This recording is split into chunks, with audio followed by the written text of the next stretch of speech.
Hello, and welcome to The Explainer. Today, we're going to tackle a huge idea, one that explains why your phone was probably made in one country, your coffee came from another, and your car from somewhere else entirely. It's called the theory of comparative advantage, and it's basically the engine behind all of global trade. And it really all starts with one simple question. I mean, it seems to make sense, right? Being self-sufficient sounds strong, independent. Why would any country buy something from someone else if they could just make it at home? Well, the answer reveals this really powerful economic logic that, at least in theory, makes the whole world richer. Let's dig into how that works. So to understand why countries trade, we first have to get our heads around a concept that honestly applies to every decision we make in our daily lives. It's all about opportunity, and more specifically, what we have to give up every single time we make a choice. Let's use an analogy here. Picture a world-class surgeon. She's the best in her field. But she also just happens to be the fastest typist on the entire planet. So the question is, should she type her own medical reports? Your first instinct might be, yeah, of course, she's the best at both. But think about it.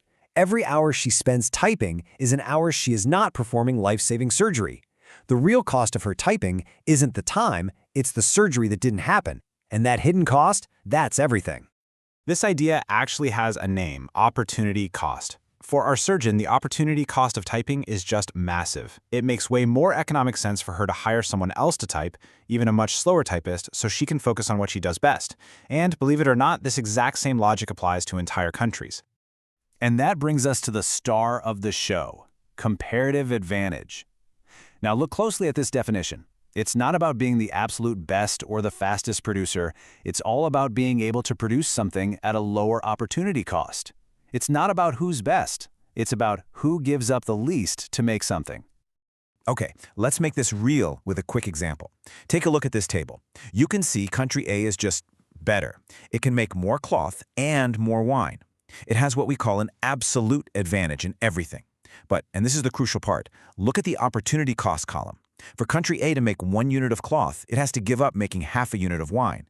But for country B, making that same unit of cloth only costs it 1/3 of a unit of wine. Country B's opportunity cost is lower, so it has the comparative advantage in making cloth. So what happens when countries actually follow this logic? What if country A focuses on what it does most efficiently, wine, and country B focuses on its comparative advantage, cloth, and then they just trade with each other? Well, you get what free trade advocates would call the ideal world. And here are the big promises of that world. When every country specializes, the whole system just gets more efficient. And in theory, that means lower prices and way more variety for you and me, the consumers. It also pushes companies to get better, to innovate, and it opens the door to new ideas and investments from all over the globe. You know, this isn't just some theory in a textbook. There are massive global institutions built around this idea. The World Trade Organization, the WTO, its whole job is to make this system work, to create a set of rules so countries can trade smoothly. But, as we all know, the real world is rarely that simple. Right, so if free trade is so great for everyone, why do we constantly hear about trade wars and tariffs and all these disputes? Well, that brings us to the powerful force working against comparative advantage, protectionism. At its core, protectionism is all about building a wall, economically speaking, to shield your own country's industries from global competition. The main call is to protect local jobs and local companies, even if it means totally ignoring the logic of comparative advantage. And governments have a whole toolbox they can use to do this. The most famous tool is the tariff. That's just a tax you slap on imported goods to make them more expensive.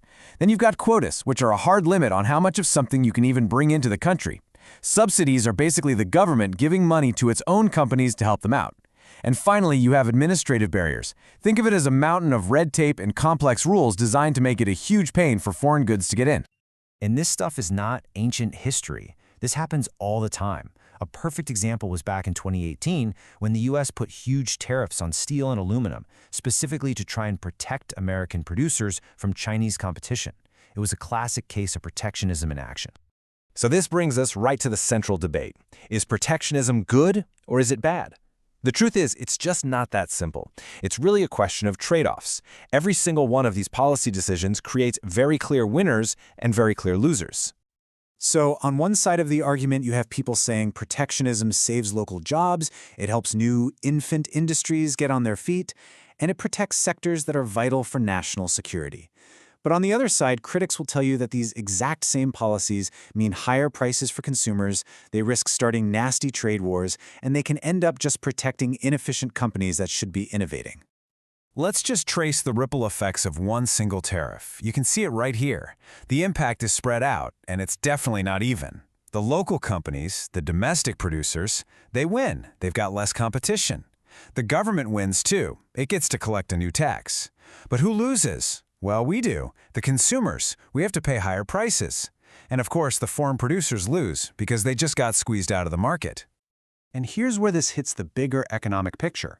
Most central banks, they want to keep inflation nice and steady, usually around a 2% target. But what happens when you put tariffs on lots of things? The price of imported stuff, cars, electronics, even food, it all goes up. And that can push overall inflation higher, which eats away at the value of everyone's paycheck and just makes the economy harder to manage. And that really gets to the heart of it. The theory of comparative advantage is all about making the entire global economic pie bigger for everyone. Protectionism, on the other hand, isn't really focused on the size of the whole pie. It's focused on how that pie is sliced up at home, trying to give a bigger piece to certain local industries, even if that means the total pie ends up getting smaller for everybody. So this leaves us with the fundamental question that every single country has to answer for itself. When we're talking about trade, who should our policies be designed to protect first? Should it be the consumer, by giving them lower prices and more choice? Or should it be the domestic producer, by giving them job stability and protection from competition? The way a nation answers that question really defines its place in the world. Thanks for tuning in.